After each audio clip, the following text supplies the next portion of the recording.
Hello viewers, welcome the computer school. আশা করি আপনি খুবই ভালো আছেন। আজকে আলোচনা করব পাসপোর্টের জন্য অনলাইন তৎকাল অ্যাপ্লিকেশন কিভাবে করবেন। তা আজকে আপনাদের স্টেপ বাই স্টেপ প্রসেস আপনাদের দেখাবো। দেখুন, আমি প্রথমে পাসপোর্ট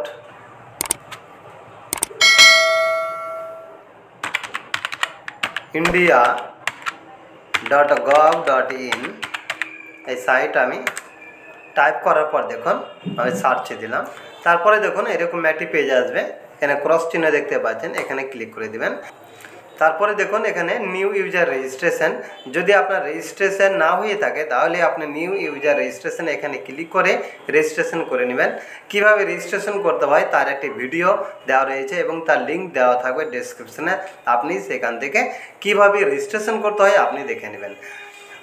তারপরে দেখুন এখানে দ্বিতীয় অপশন দেখুন, যদি রেজিস্ট্রেশন হয়ে থাকে তাহলে এক্সিস্টিং ইউজার লগইন এখানে ক্লিক করবেন। তারপরে দেখুন এখানে লগইন আইডি দেখতে পাচ্ছেন, এই লগইন আইডি এই বক্সের মধ্যে এখানে লগইন আইডি এখানে টাইপ করলাম। তারপরে দেখুন কন্টিনিউ অপশানে ক্লিক করলাম। তারপরে দেখুন এখানে পাসওয়ার্ড চাইছে, এখানে পাসওয়ার্ড দিয়ে দেবেন। পাসওয়ার্ড এখানে দেখুন ক্যাপচার দিবেন, এখানে ক্যাপচার দেখতে পাচ্ছেন, ক্যাপচার দিয়ে দিলাম। এবার লগইনে ক্লিক করলাম।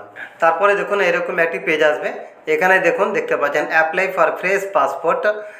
যদি ফ্রেশ পাসপোর্ট করতে চান তাহলে অ্যাপ্লাই যদি ফ্রেশ হয় তাহলে আপনি এখানে ক্লিক করবেন, আর আপনি যদি রিইস্যু করতে চান তাহলে রিইস্যু এখানে ক্লিক করবেন। আমি অ্যাপ্লাই ফর ফ্রেশ পাসপোর্ট এখানে ক্লিক করলাম। এখানে ক্লিক করার পর দেখুন এখানে click here to fill the application form এখানে ক্লিক করবেন। তারপরে দেখুন এরকম একটি পেজ আসবে, এখানে দেখুন ফার্স্ট অপশান রয়েছে দেখুন ফ্রেশ পাসপোর্ট, এখানে ক্লিক করলাম। তারপরে 2 নম্বর যেটা অপশান টাইপ অফ অ্যাপ্লিকেশান, এখানে নর্মাল এবং তৎকাল। যেহেতু আমি তৎকাল একটা অ্যাপ্লিকেশন করতে চাই, যেহেতু এমার্জেন্সি দরকার রয়েছে, তার জন্য দেখুন এখানে তৎকাল অপশান দেখুন, এখানে এই তৎকাল অপশানে ক্লিক করে দিলাম। তারপরে দেখুন বুকলেট টাইপ, এখানে 36 পেজ এবং 60 পেজ, 36 নিলাম, নেক্সট করে দিলাম। তারপরে দেখুন অ্যাপ্লিক্যান্ট ডিটেলস এরকম একটি পেজ আসবে, এখানে দেখুন গিভেন নেম এবং নিচে দেখুন সার নেম, অর্থাৎ গিভেন নেমে এখানে ফার্স্ট নেম দিবেন এবং লাস্ট নেম এই সার নেমের জায়গায় আপনি লাস্ট নেম দিবেন। আর আপনার নামে যদি 3টি ওয়ার্ড থাকে তাহলে প্রথম 2টি ওয়ার্ড আপনি গিভেন নেমে দিবেন এবং লাস্টের নেমটি আপনি সার নেমে দিবেন। জেন্ডার, যদি আপনি ছেলে হন তাহলে মেল এবং যদি আপনি মহিলা হন তাহলে এখানে ফিমেল অপশন চুজ করবেন। তারপরের অপশান দেখুন have you ever been known by other names, যদি আপনার অন্য কোনো নাম থেকে থাকে তাহলে ইয়েস দিবেন। এখানে ইয়েস দিলে দেখুন এখানে আপনাকে ডিটেলস দিতে হবে, আর যদি না হয় তাহলে নো করে দিবেন। Have you ever change your name, আপনি কি আপনার নাম কখনো চেঞ্জ করেছেন? ইয়েস হলে ইয়েস, নো হলে নো করবেন। ডেট অফ বার্থ, এখানে জন্ম তারিখ, আপনার জন্ম সার্টিফিকেট অনুযায়ী আপনি এখানে জন্ম তারিখ ভালোভাবে এখানে টাইপ করবেন। Is your place of birth out of India, আপনি কি ভারতের বাইরে জন্মগ্রহণ করেছেন? যদি করে থাকেন তাহলে ইয়েস দিবেন। ইয়েস দেওয়ার পর দেখুন এখানে কয়েকটি অপশান রয়েছে, এই অপশান আপনাকে চুজ করতে হবে, এখানে নো করুন। আর যদি আপনি ভারতে জন্মগ্রহণ করে থাকেন তাহলে এই অপশানটি আপনি নো অপশান চুজ করবেন। প্লেস অফ বার্থ, অর্থাৎ আপনি কোথায় জন্মগ্রহণ করেছেন সেই জায়গার নাম আপনি এখানে টাইপ করবেন। তারপরে দেখুন স্টেট, অর্থাৎ আপনি কোন রাজ্যে আপনি জন্মগ্রহণ করেছেন সেই যে রাজ্যের নাম আপনি এখানে টাইপ করবেন, সেই রাজ্যের নাম আপনি এখানে চুজ করবেন। ডিস্ট্রিক্ট, এখানে দেখুন ডিস্ট্রিক্ট, এখানে যে জেলার মধ্যে আপনি জন্মগ্রহণ করেছেন সেই জেলা আপনি এখানে চুজ করবেন। ম্যারিটাল স্ট্যাটাস, এখানে ম্যারিটাল স্ট্যাটাস দেখুন এখানে 5টি অপশান রয়েছে, এই 5টি অপশানের ক্ষেত্রে যে অপশানটি আপনার প্রযোজ্য হবে সেই অপশান আপনি চুজ করবেন। প্যান নাম্বার, অর্থাৎ এখানে প্যান কার্ড নাম্বার আপনি ভালোভাবে টাইপ করবেন। তারপরে দেখুন ভোটার আইডি, এখানে এই বক্সের মধ্যে ভোটার আইডি, এখানে ভোটার আইডি নাম্বার এখানে টাইপ করবেন।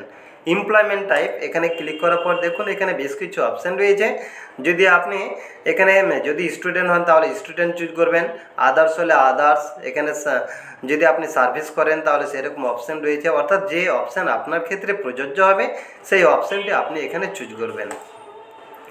তারপরে দেখুন is either of your parent, যদি আপনি মাইনর হন তাহলে এখানে ইয়েস করতে হবে, বা যদি স্পাউস এ গভর্নমেন্ট সার্ভেন্ট বা আপনার পিতামাতা যদি সার্ভিসম্যান হন তাহলে আপনি এখানে ইয়েস অপশন চুজ করবেন, আর যদি না হয় তাহলে নো অপশন চুজ করবেন। এডুকেশন অ্যান্ড কোয়ালিফিকেশান, এখানে দেখুন এখানে education and qualification graduate and above রয়েছে। এখানে 4টি অপশান রয়েছে, 4টি অপশানের মধ্যে যে অপশানটি আপনার প্রযোজ্য হবে সেই অপশানটি আপনি এখানে দিবেন। তো এক্ষেত্রে মনে রাখতে হবে যদি আপনি 10th পাস অ্যান্ড অ্যাবভ দেন তাহলে এখানে আপনার 10th পাসের এখানে আপনাকে তার সার্টিফিকেট আপনাকে শো করতে হবে, দেখাতে হবে। তারপরে দেখুন is applicant eligible for non ECR category, যদি আপনি ইসিআর ক্যাটাগরির মধ্যে থাকেন তাহলে দেখুন এখানে ক্লিক করবেন। এখানে ক্লিক করার পর দেখুন যদি আপনি ইসিআর ক্যাটাগরির মধ্যে হন তাহলে দেখুন এখানে বেশ কিছু অপশান রয়েছে, এই অপশানগুলি আপনি দেখে নেবেন। তারপরে দেখুন এখানে ভিজিবল ডিস্ট্রিবিউশন মার্ক, অর্থাৎ যদি আপনার শরীরে কোনো দাগ থেকে থাকে তাহলে এখানে কোন জায়গায় দাগ রয়েছে তার একটা এখানে আপনাকে এখানে টাইপ করতে হবে।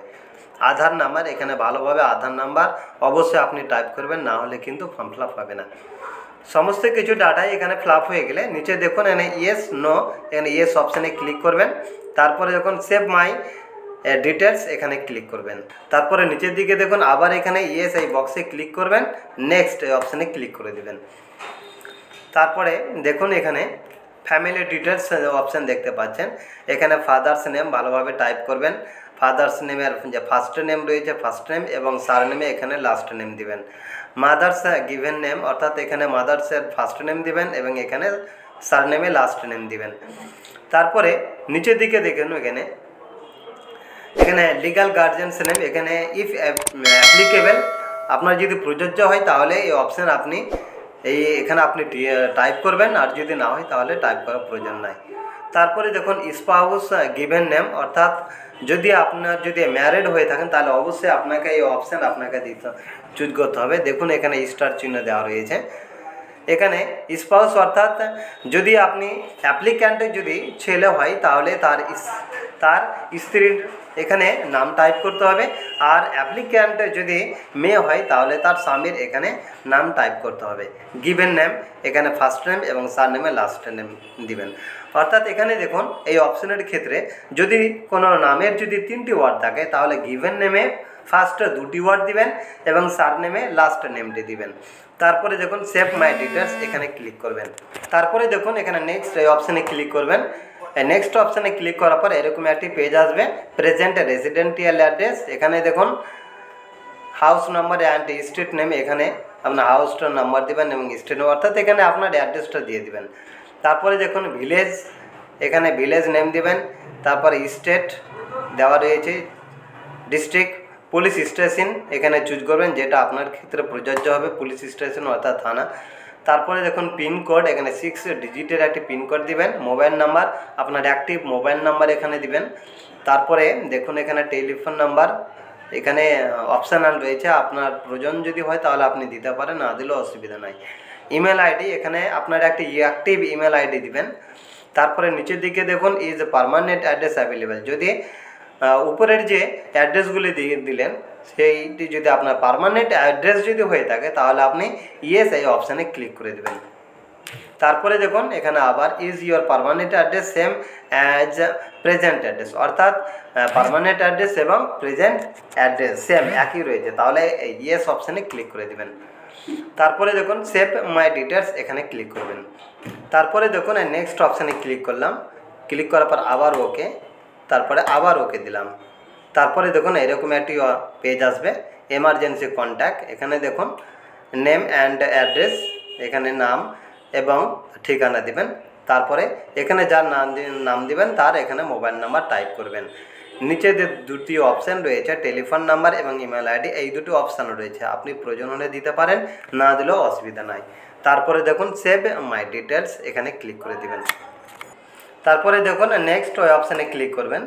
এখানে ক্লিক করার পর দেখুন এরকম একটি অপশান আসবে identity certificate public passport details, এখানে দেখুন ফার্স্ট এখানে নো অপশান চুজ করবেন। তারপরে দেখুন এখানে 2টি অপশান রয়েছে, এখানে ডিটেলস নট অ্যাভেলেবেল এই অপশানটি চুজ করবেন। নিচের দিকে দেখুন ইয়েস নো অপশান রয়েছে, নো অপশান চুজ করবেন। তারপরে সেভ মাই ডিটেলস এখানে ক্লিক করে দেবেন। তারপরে দেখুন নেক্সট এই অপশানে ক্লিক করবেন। তারপরে দেখুন এরকম একটি ওয়েব পেজ আসবে, আদার ডিটেলস। এখানে প্রত্যেকটাতেই এখানে নো অপশন চুজ করবেন,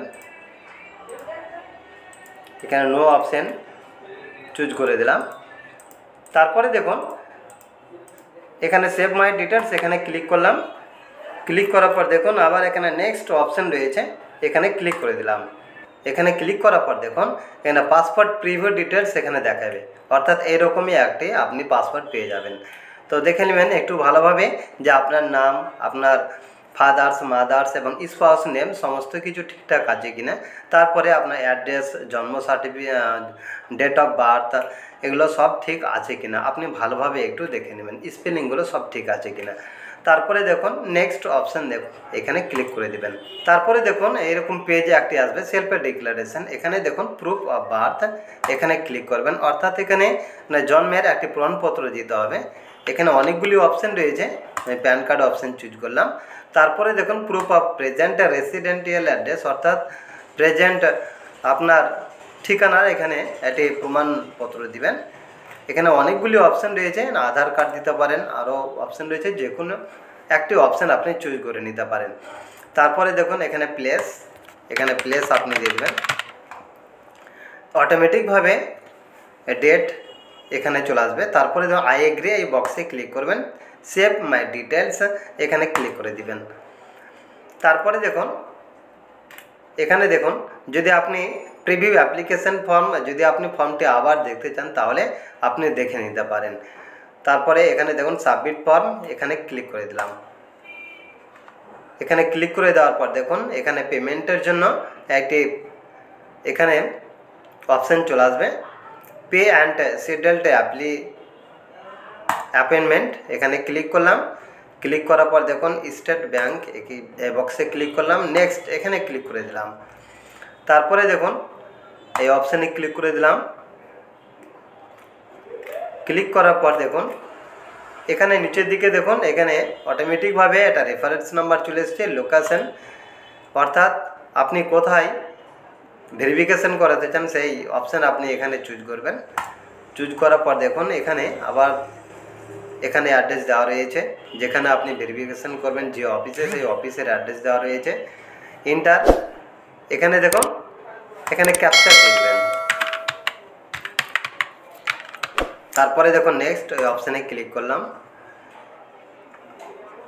ক্লিক করার পর দেখুন এখানে অ্যাপয়েন্টমেন্ট একটি ডেট এখানে দিয়ে দেওয়া হবে। দেখুন এখানে যে অংশগুলি এখানে সবই রয়েছে, সেই অংশগুলি, সেই ডেটগুলি আপনি এখানে চুজ করতে পারবেন। যে কোনো আপনার ইচ্ছা মতো আপনি যে কোনো একটি ডেট আপনি চুজ করে নিতে পারেন।